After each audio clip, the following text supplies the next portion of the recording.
you stop, don't you run, don't you cry.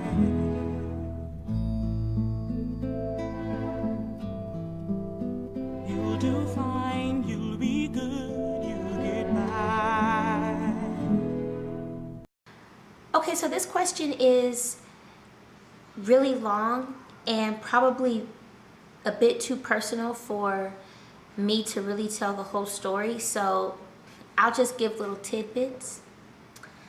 This person is 17 years old, a female from Plano, Texas. The backstory is that when she was young, she was abandoned by her dad. She was diagnosed with Crohn's disease. By the age of 15, or by the age of 17, she'd been hospitalized over 100 times. She's missed out on so many life events and holidays because she's been in the hospital.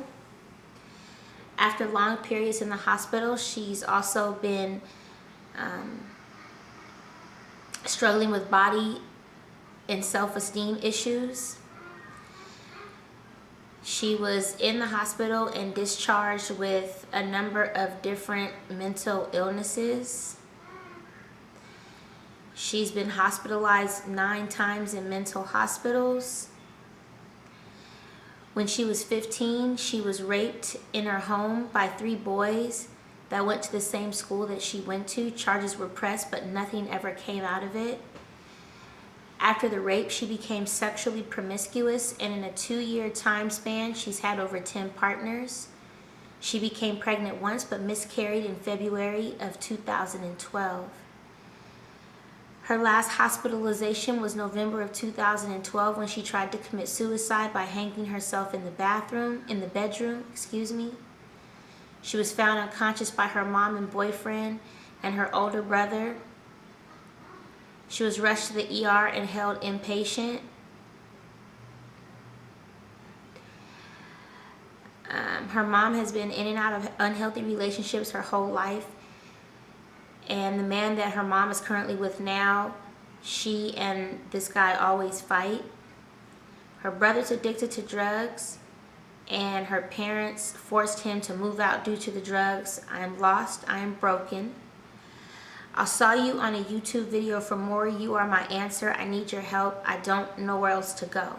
My questions are: how can I fix and love myself? Will I ruin every relationship due to the fact I was raped? Does God hate me because I have sex and I like women? When will I feel comfortable with myself?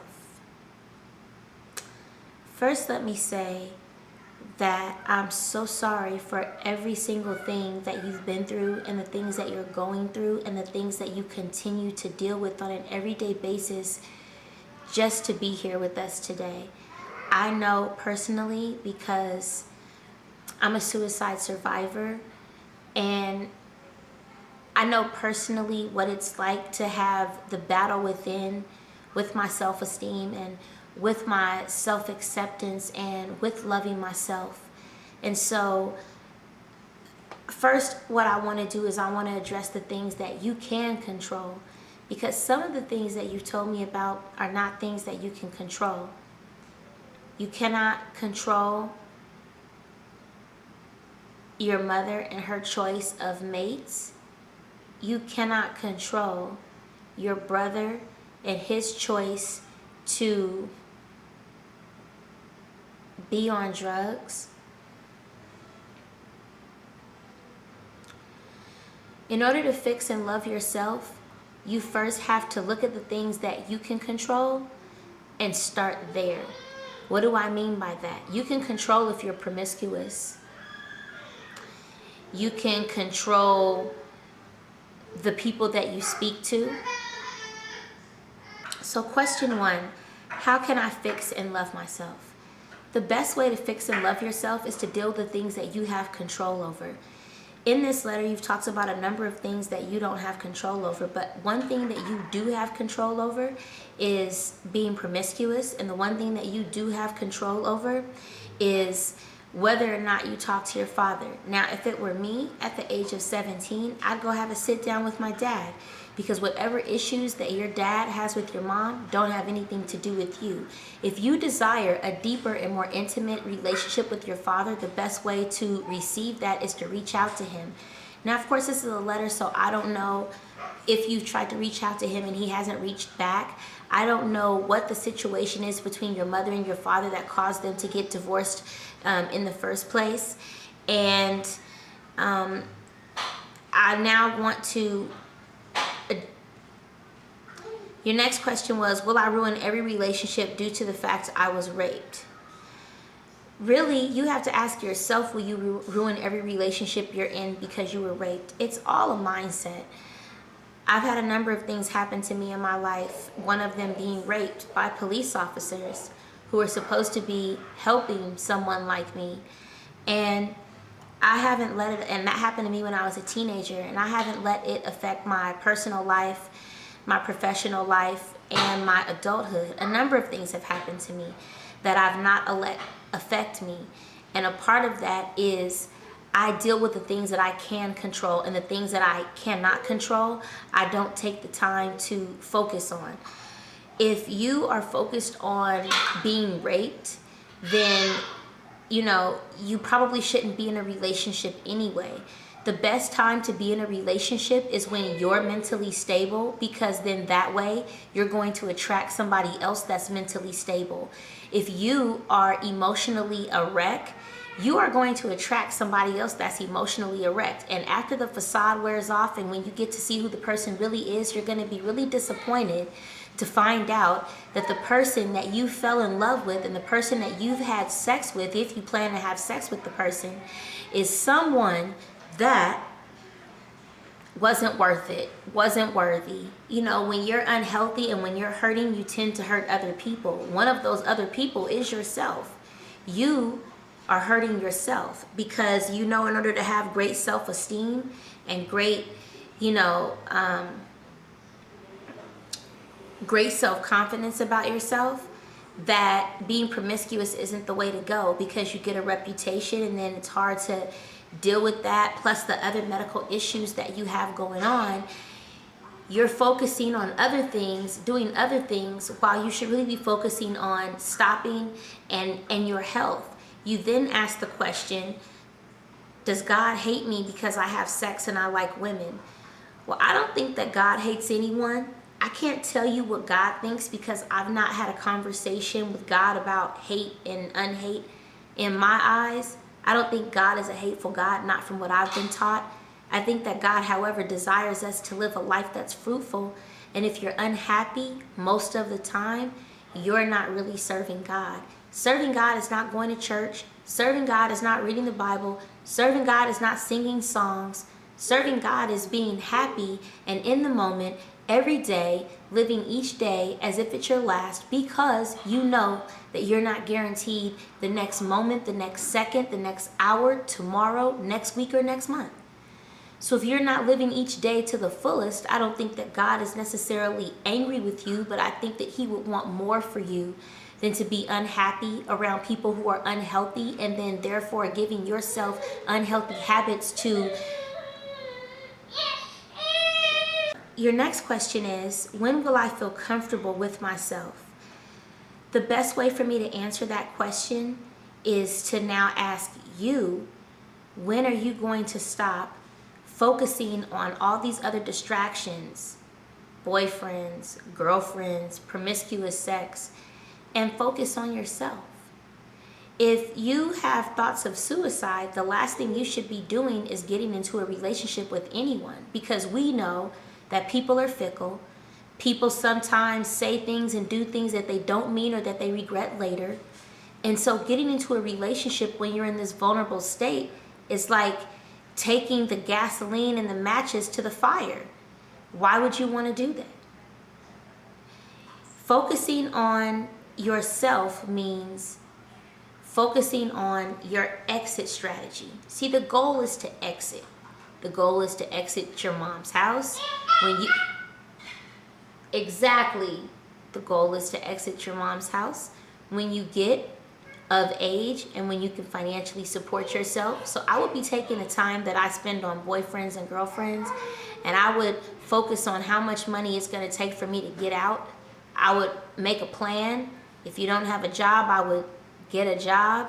Because the best way to not deal with your mother and her unhealthy relationships is to be away from your mother and her unhealthy relationships. You cannot control her, nor can you control her choices.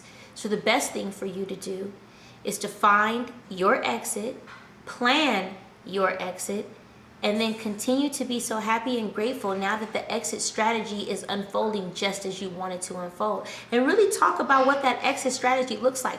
What does your apartment look like? Where is your apartment located? Where do you want to live? What kind of job do you want to have if you don't have a job? Focus on what exactly you really, really want. And when you focus on what you want, I guarantee you that you'll begin to shift your mind away from the depression, and you'll begin to shift your mind to the positive that's going to come when you leave the negative situation that you're in. Now, there are some things in here, that really, I would have a lot of questions about, all these long periods in the hospital and being discharged with bipolar and depression and PTSD. You've been hospitalized 9 times in mental hospitals. I say this. I think that there are some people that definitely need to be medicated, and I think that there are some people who need to learn how to deal with their issues and get over their issues. I can't say which one that you are, but what I can say is that I was diagnosed with bipolar disorder. I don't take medication for bipolar disorder. I'm doing okay without medication for bipolar disorder. Some of us have anxiety. You don't really always have to find pills, and you have to understand that when you're in a hospital, in a residential stay, a part of that is them making money, and a part of them making money is diagnosing you. That's why you've been diagnosed with several different things by several different doctors, and if it were really all of that, you wouldn't probably even be able to write me this letter. The reality is that you've been through a lot at a very young age, and as a result, there are some things that you have to work through getting over. And in order to work through getting over those, you cannot become your diagnoses. I'm gonna say that one more time. You cannot become your diagnoses, okay? Because if you tell yourself, oh, I have PTSD, you're gonna give yourself that victim mentality. This is the excuse for why I'm not doing this or that with my life. This is the reason why, and this is gonna become your life. It's not your life. Just because they say this is what you have doesn't mean that that's what you have. Let's focus on God hating you. God doesn't hate you, not in my opinion, but I think God wants more for you than to give your body away to people who are not worthy. I think God wants more for you than for you to be in and out of hospitals because you're not taking better care of yourself. And so if you like, you can contact my assistant and let's do a Skype session on me, on the house, and let's get to the root of your issue, because I guarantee you that once we get to the root and start working at the root and kind of slashing that down, you'll notice that all of these things that they say you have are things that everybody in America has. We all have anxiety. We all sometimes are depressed. We all sometimes feel like giving up. Doesn't mean that we all have to take medication or be hospitalized or that we can't go on and live productive lives, okay? So contact my assistant, set up an appointment with me, and I'd love to talk to you further, all right? If anybody else has any questions, make sure you go to selfesteemqueen.com and go to my contact page, click on Ask the SEQ, and go ahead and ask a question. Doesn't matter what the question is about. If I'm able to answer it, I will, and if I'm not, I will tell you that I cannot. As always, I love you guys, and there's absolutely, positively nothing you can do about it. Don't you run, don't you cry.